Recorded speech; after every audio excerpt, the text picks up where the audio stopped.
राम मांझी ने किया ट्वीट कर नीतीश कुमार को दी बधाई। कोरोना में कमी लाने के लिए सीएम को किया धन्यवाद।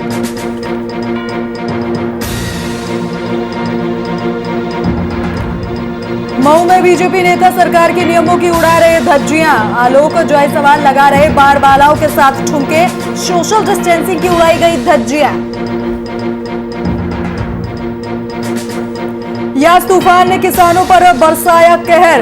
48 घंटों की बारिश से खेत में फसल पूरी तरीके से तबाह। किसानों की बढ़ी चिंता। और छपरा में डीएम ने की कोरोना वैक्सीन एक्सप्रेस की शुरुआत। टीका लगाए बिना वापस लौटी कोरोना वैक्सीन। महादलित परिवार के लोगों ने नहीं लगवाई वैक्सीन। नमस्कार, आप देख रहे हैं वीआईपी न्यूज और मैं हूं आपके साथ राखी लांबा। जीतन राम मांझी ने नीतीश कुमार को ट्वीट करते हुए बधाई दी है। उन्होंने लिखा है कि बेहतर और अद्वितीय कार्य से कोरोना काल में कमी लाए जाने के लिए नीतीश कुमार जी को धन्यवाद। इसके साथ ही उन्होंने लिखा कि लॉकडाउन कोविड का समाधान नहीं, सही मायने में स्वास्थ्य संकट से निपटना है तो गांव के उप स्वास्थ्य केंद्रों तक को व्यवस्थित करने की जरूरत है। जीतन राम मांझी ने ट्वीट कर नीतीश कुमार को धन्यवाद कहा है।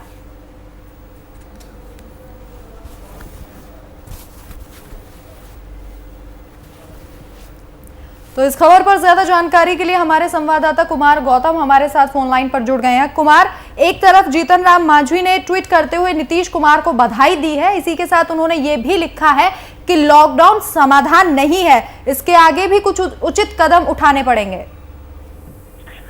देखिए, बिहार की सियासत में इन दिनों तेजस्वी यादव या जीतन राम मांझी, मुख्यमंत्री नीतीश कुमार, सबके पास अपने बयानों को कहने का या लिखने का एकमात्र माध्यम है ट्विटर के जरिए ही अभी बिहार की सियासत चल रही है। क्योंकि लॉकडाउन का समय है। लॉकडाउन के समय अमूमन लोग घर पे रहते हैं, लेकिन नेता अपनी सियासत करने से नहीं चूकते हैं। हालांकि जीतन राम मांझी बिहार के पूर्व मुख्यमंत्री रह चुके हैं, नीतीश कुमार के सहयोगी पार्टियों में भी शामिल हैं, बिहार सरकार में शामिल हैं, लेकिन जिस तरह से वो मुख्यमंत्री को धन्यवाद तो दे रहे हैं, लेकिन दूसरी तरफ उनकी ट्वीट को अगर देखिए तो उसमें नसीहत भी है जो लगातार वो मुख्यमंत्री को दे रहे हैं। कभी वो ट्वीट के जरिए ये कहते हैं कि कोरोना से लॉकडाउन एकमात्र विकल्प नहीं है, पहले आप उन तमाम लोगों तक सरकार की जो राशि है, सरकार की जो अनाज है, वो पहले पहुंचने चाहिए ताकि स्थितियां बिगड़े नहीं। मतलब एक तरफ वो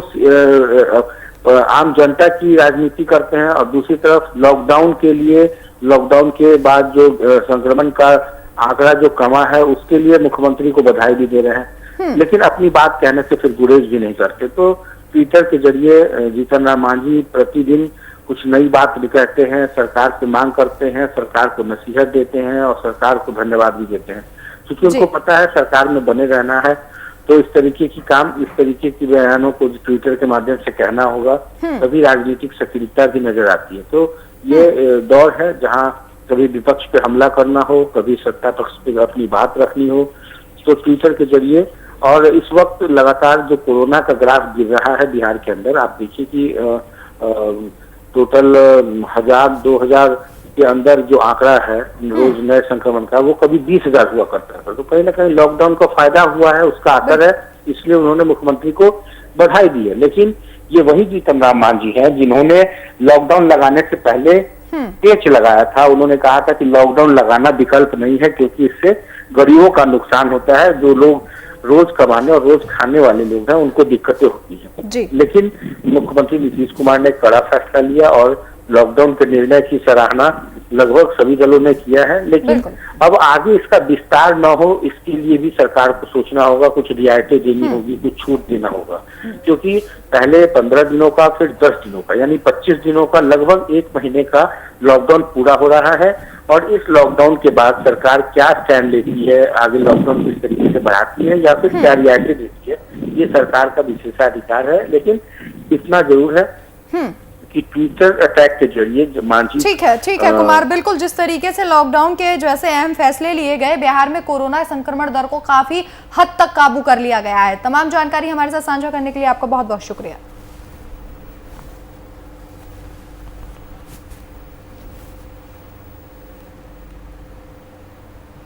यास तूफान तो गुजर गया लेकिन अपने पीछे तबाही के निशान छोड़ गया, जिस पर सियासी घमासान मचा हुआ है। बिहार में यास तूफान की वजह से जमकर बारिश हुई और कई इलाकों में पानी भर गया, जिसे लेकर ट्विटर पर सियासी तूफान खड़ा हो गया है।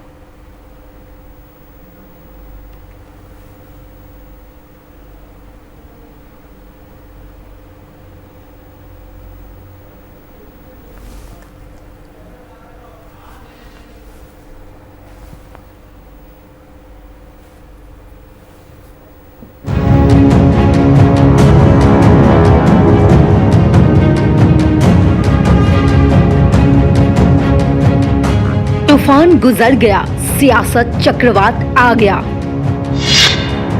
बिहार में यास से भी घातक सियासत। यास के बहाने बिहार में सियासी तूफान। ट्विटर पर छिड़ी जंग, आरजेडी जेडीयू आमने सामने। बिहार में यास तूफान के बाद सियासी ट्वीट ने भी बड़ा तूफान खड़ा कर दिया है।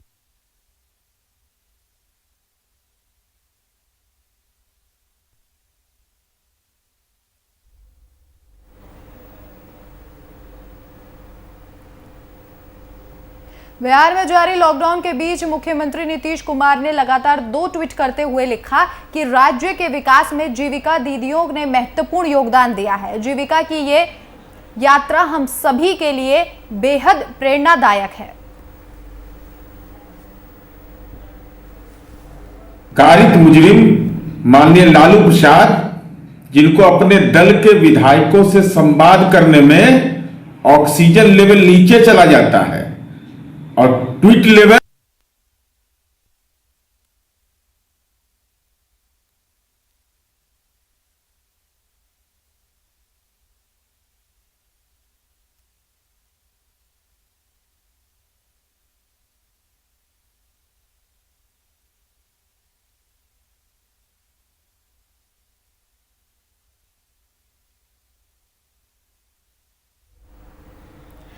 बिहार की खराब स्वास्थ्य को लेकर राज्य सरकार पर लालू परिवार के सभी सदस्य लगातार सवाल उठा रहे हैं, जिसके बाद जेडीयू के एमएलसी नीरज कुमार ने लालू परिवार पर बड़ा हमला किया है। उन्होंने ट्विटर पर अपने तरीके से लालू परिवार को जवाब दिया है।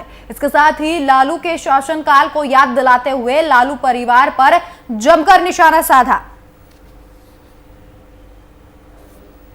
मुजरिम माननीय लालू प्रसाद, जिनको अपने दल के विधायकों से संवाद करने में ऑक्सीजन लेवल नीचे चला जाता है और ट्वीट लेवल ऊपर हो गया है, ये गहन जांच का विषय है। स्वास्थ्य व्यवस्था की चुनौतियों से बिहार लगातार उस दिशा में काम कर रहा है।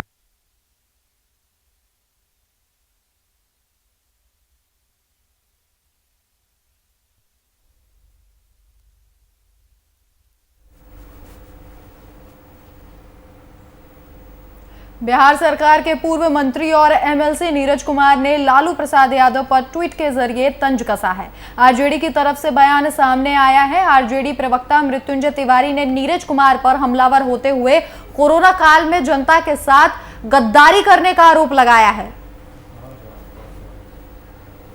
लोकतंत्र में जनता के साथ गद्दारी सबसे बड़ा महामारी है और ये मौत के मुजरिम सरकार, इनको बोलने का कोई नैतिक अधिकार नहीं है, बल नहीं है, जिनके कारण गंगा मां की गोद में लाशों के अंबार पड़े हो। जिस तरह मौत का तांडव हुआ, ये मौत के मुजरिम सरकार किस मुंह से जनता को बोल रही है।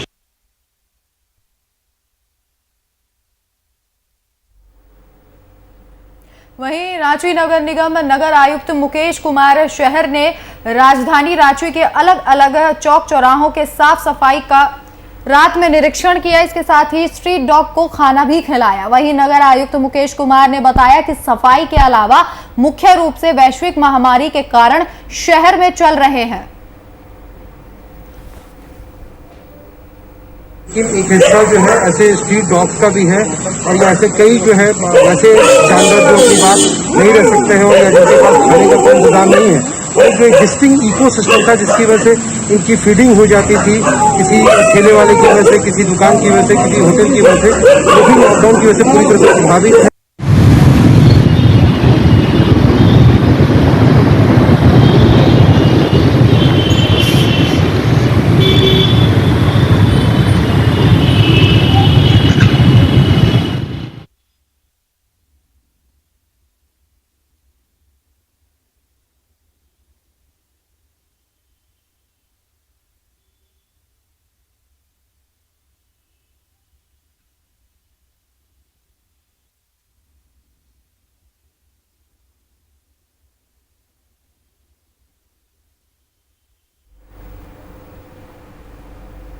केंद्र सरकार के 7 साल पूरे होने पर भारतीय जनता पार्टी वाराणसी महानगर के कार्यकर्ताओं ने रक्तदान कर जनता की सेवा करने का संकल्प लिया।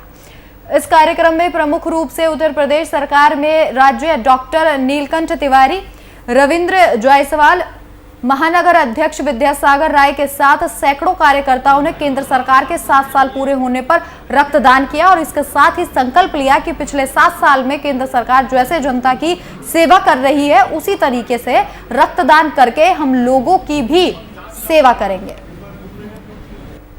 देश के प्रधानमंत्री आदरणीय मोदी जी का 7 वर्ष का कार्यकाल पूर्ण हुआ है, तो उत्तर प्रदेश भारतीय जनता पार्टी संगठन ने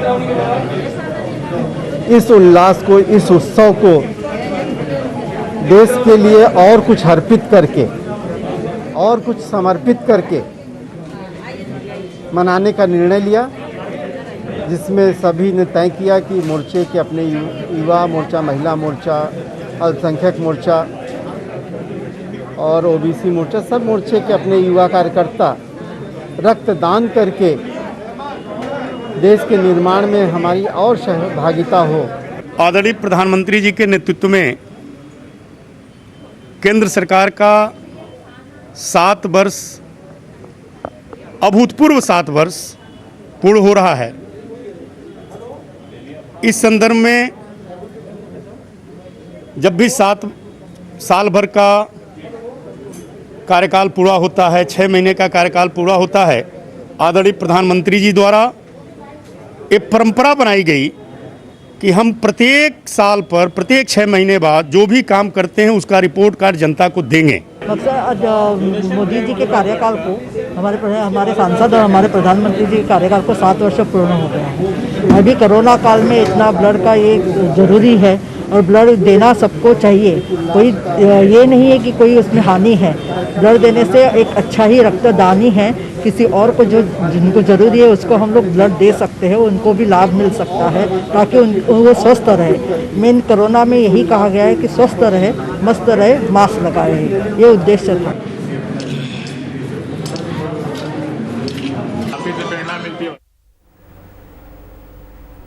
वहीं कोरोना के आपदा काल में चारों तरफ जनता अपने प्रतिनिधियों को सहायता के लिए तलाश कर रही है, लेकिन ये नेता अपनी रंगबाजी में मस्त हैं। वहीं मऊ जनपद के बीजेपी नेताओं की कुछ ऐसी तस्वीर सामने आई जहां बीजेपी नेता सरकार के नियमों की धज्जियां उड़ाते दिखाई दे रहे हैं। आपको बता दें कि जिले के दिग्गज बीजेपी नेता आलोक जायसवाल जनता की सेवा करने की बजाय बार बालाओं के साथ ठुमके लगाते नजर आ रहे हैं। तस्वीरें आपके सामने मऊ से देखिए किस तरीके से बीजेपी नेता बार बालाओं के साथ ठुमके लगाते नजर आ रहे हैं। तमाम लोग यहां पर मौजूद हैं, ना ही सोशल डिस्टेंसिंग का ख्याल रखा जा रहा है, ना ही किसी ने मास्क लगाया हुआ है। आपको बता दें कि यूपी में लॉकडाउन लगाया हुआ है और ऐसे में किस तरीके से देखिए गाइडलाइंस की धज्जियां उड़ाई जा रही हैं। और बड़ा सवाल यह है कि अगर पार्टी के तमाम नेता और कार्यकर्ता ही इस तरीके से कोरोना नियमों की धज्जियां उड़ाएंगे तो आखिर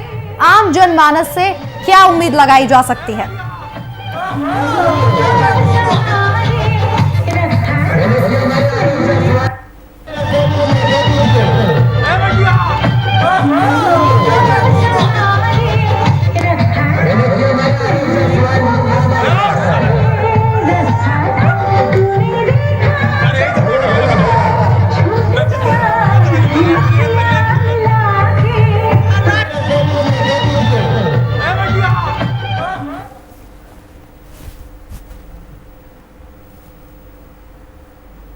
कोरोना महामारी को मात देने के लिए सरकार अथक प्रयास कर रही है। लोगों को कोविड का टीका लेने के लिए प्रेरित किया जा रहा है। स्वास्थ्य विभाग की टीम भी जगह जगह पर शिविर के जरिए कोविड का टीकाकरण करने में जुटी हुई है। वहीं सारण जिलाधिकारी ने भी कोरोना वैक्सीन एक्सप्रेस की शुरुआत की है, पर मशरक पूर्वी पंचायत के वार्ड नंबर 10 के महादलित टोले में पहुंची स्वास्थ्य विभाग की टीम टीकाकरण में खाता भी नहीं खोल सकी। कोरोना वैक्सीन एक्सप्रेस बिना टीका लगाए ही वापस लौट गई। टीकाकरण कैंप में कुल 200 लोगों को वैक्सीन देना था, जिसमें एक भी महादलित परिवार के लोगों ने वैक्सीन नहीं लगवाया। आज बड़ी मुश्तली में टीकाकरण था, जिसमें वहां पर हॉस्पिटल के जितने टीम थे यहाँ पर पहुंचे हुए हैं और लास्ट कोशिश करने के बाद भी इनको समझाए। हम बहुत कोशिश किया कि इनको टीका लिया जाए। इस टीका लेने के चलते कोरोना जो है बीमारी जो फैला हुआ है वायरस दूर हो, मगर कोई ने टीका नहीं लिया। बोला कि नहीं टीका हम लोग नहीं लेंगे, कोई बात होगा कि इन लोगों को अफवाह हो गया पहले से कि टीका लेने के बाद आदमी मर जा रहा है 2 महीने 3 महीने के बाद।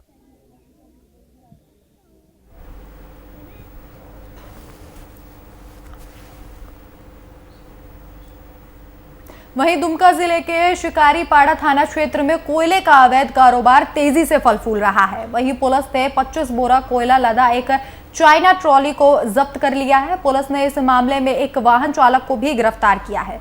वहीं इस संबंध में दुमका एसडीपीओ नूर मुस्तफा ने बताया कि 25 बोरा कोयला जब्त किया गया है और गिरफ्तार चालक को पूछताछ के बाद जेल भेज दिया गया है। निर्देश अनुसार जो है कि थाना प्रभारी के द्वारा कोयला का अवैध परिवहन के लिए छापामारी किया गया था उसके विरोध में, जिसमें से चाइना गाड़ी 25 बोरा कोयला लदा पकड़ा गया है और उसके चालक हेमनान अंसारी उनको भी साथ में गिरफ्तार किया गया है और उसी क्रम में हम लोग ये करके उनको न्यायिक हिरासत में भेजा। इसमें सर केवल चालक ही कि और कोई गिरफ्तारी है? नहीं, चालक की सिर्फ गिरफ्तारी है, बाकी कोई अगर इसमें और भी लोग संदिग्ध हैं तो अनुसंधान के क्रम में सामने आएगी बात तो फिर बाद में पुष्टि की जाएगी। कहाँ से गिरफ्तारी हुई सर? ये मटिया जोड़ी के आसपास में झिगरा और मटिया जोड़ जगह का नाम उसी के बीच में पुलिया के पास से चाइना गाड़ी को।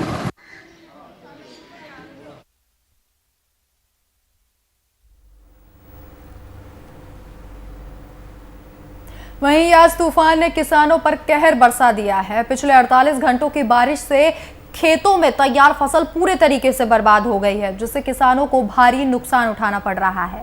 आपको बता दें कि नई फसल को तैयार होने में लगभग 4 महीने का वक्त लगता है। इस दौरान किसान दिन रात मेहनत कर फसल को तैयार करते हैं। ऐसे में तूफान से हुई क्षति की भरपाई कर पाना किसानों के लिए बेहद मुश्किल साबित हो रहा है। किसान पहले से कोरोना के कारण लॉकडाउन की मार झेल रहे थे। ऐसे में जब लॉकडाउन खुलने की उम्मीद जगी तो तूफान ने किसानों की वो एकमात्र उम्मीद को भी खत्म कर दिया। अब ऐसे में किसानों का क्या होगा, ये एक चिंता का विषय है। लगातार बारिश के कारण सारे फल सब्जी बर्बाद हो रहे हैं और हम लोगों को मार्केट बेचने के लिए नहीं मिल रहा है। लॉकडाउन के कारण मुसीबत ज़्यादा बढ़ गई है। जो भी पूंजी लगा हुआ था वो सारा पानी के कारण बर्बाद हो गया। वर्षा होने से किसान को जैसे हम ही लोग को बहुत ज़्यादा नुकसान हुआ। जो फसल अच्छा था वो फसल पानी के द्वारा बर्बाद हो गया। फल भी पूरा झड़ गया और जो फल बचल है वो सड़ने लगा है। इससे हम लोग किसान को बहुत भारी क्षति पहुंचा है। पैसा मिलता जी। कोरोना काल में जहां लोग मदद के लिए बढ़ चढ़कर आगे आ रहे हैं, वहीं रांची की रहने वाली एक समाज सेवी बबीता वर्मा सिंह लॉकडाउन के दौरान पिछले 23 अप्रैल से हर दिन झुग्गी झोपड़ियों में रहने वाले असहाय लोगों को निःशुल्क भोजन करा रही है। वहीं बबीता वर्मा सिंह घर में खुद खाना बनाती हैं और भूखे लोगों को अपने हाथ से खाना परोसती भी हैं। बबीता वर्मा का कहना है कि भूखों को भोजन कराना बहुत ही नेक काम है। और आपको बता दें कि इस महामारी के दौर में बबीता वर्मा और इनके जैसे कई लोग हैं जिनके कोशिशों से जरूरतमंदों को काफी मदद पहुंचाई गई है।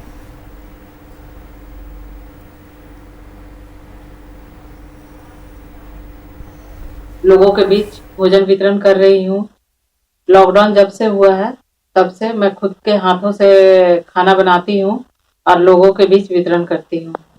और पिछले लॉकडाउन भी मैंने पूरे लॉकडाउन लोगों के बीच सेवा दी थी, क्योंकि पिछले बार जब लॉकडाउन स्टार्ट होने वाला था तब हम गए थे लोगों के बीच में, समाज के अंतिम व्यक्तियों के बीच में, और हमने कहा था कि कल लॉकडाउन है, आप लोग बाहर नहीं निकलिएगा। तो जो लोग रास्ते में थे वो लोग बोले हम लोग तो रास्ते में ही रहते हैं, हम लोग बाहर क्या निकलेंगे, पर हम लोग खाएंगे क्या।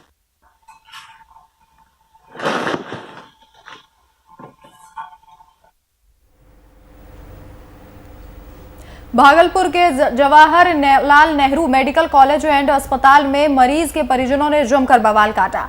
उनका आरोप है कि मरीज के इलाज में लापरवाही बरती गई है। परिजनों ने इलाज में अस्पताल प्रबंधन द्वारा लापरवाही का आरोप लगाते हुए अस्पताल के आईसीयू वार्ड में तोड़फोड़ की और एसी समेत कई मेडिकल उपकरणों को तोड़ डाला।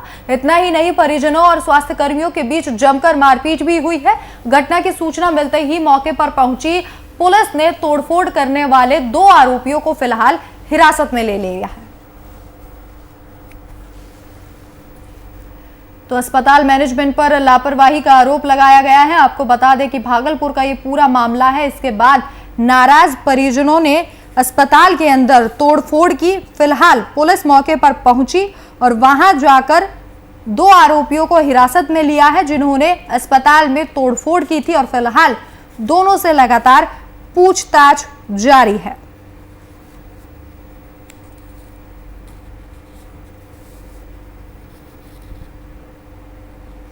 आपको बता दें कि परिजनों के तमाम जो लोग हैं उन्होंने अस्पताल मैनेजमेंट पर लापरवाही का आरोप लगाया है और उन्होंने कहा कि मरीज के इलाज में लापरवाही बरती गई है।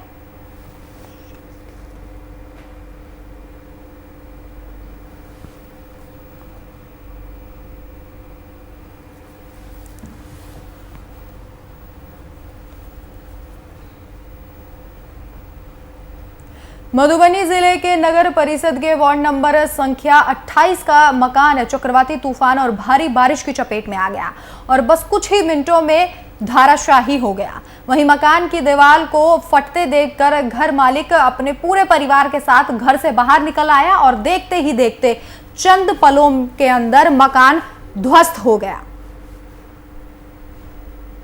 तस्वीरें आपके सामने किस तरीके से यास तूफान की चपेट में आने से इस घर में दरार आ गई और इसके बाद तमाम परिजन दहशत से भरकर बाहर आ गए। कोरोना महामारी के बीच यास चक्रवाती तूफान ने आम लोगों के जनजीवन को पूरी तरीके से अस्त व्यस्त कर दिया है। लगातार हो रही बारिश और आंधी से लोग परेशान हैं।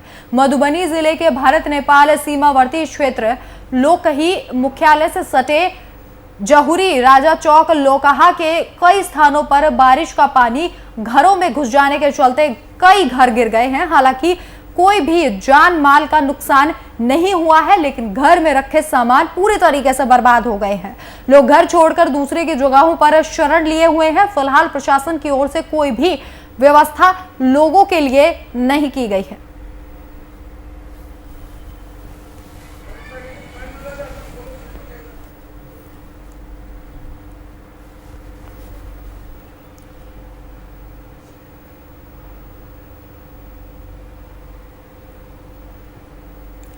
तो तस्वीरें आपके सामने मधुबनी से, जहां पर बारिश की वजह से सड़कों पर पानी भर गया है और अब स्थिति इतनी बद से बदतर हो गई है कि लोग दूसरे के घरों में जाकर शरण ले रहे हैं और जबकि प्रशासन की तरफ से इस ओर कोई भी कदम नहीं फिलहाल उठाया गया है। देखिए तस्वीरों में किस तरीके से सड़कों में पानी भरा हुआ है और अब सड़कें पूरे तरीके से तालाब में तब्दील हो चुकी है। जिस तरीके से लगातार यास का कहर है और ये तस्वीरें उसी कहर की हैं। समस्तीपुर में बारिश से कई इलाके जलमग्न हो गए। इसी बीच बाढ़ जैसा नजारा निजामत पंचायत में भी देखने को मिल रहा है। लोगों के घरों में पानी घुस गया है, कई के घरों में घर गिर भी गए हैं। वहीं पंचायत के मुखिया राजीव कुमार रॉय लगातार पंचायत का दौरा कर रहे हैं और लोगों की समस्या दूर करने का उन्होंने आश्वासन दिया है। कुछ जगहों पर अत्यधिक रात में बारिश होने के कारण जल जमाव की स्थिति उत्पन्न हो गई है, तो हम घूम के देख रहे हैं जहाँ पर यह समस्या है उसको अपने स्तर से ठीक करने का प्रयास करेंगे। और यहाँ पर क्योंकि गड्ढा था इसलिए नाला निर्माण नहीं हो पाया है, इससे आगे चल के नाला निर्माण हो चुका है। यहाँ पर जो भी समस्याएं हैं उसको दूर करने का प्रयास। फिलहाल इस वक्त के बुलेटिन में मेरे साथ इतना ही। देश और दुनिया की तमाम बड़ी खबरों के लिए देखते रहिए VIP न्यूज़। नमस्कार।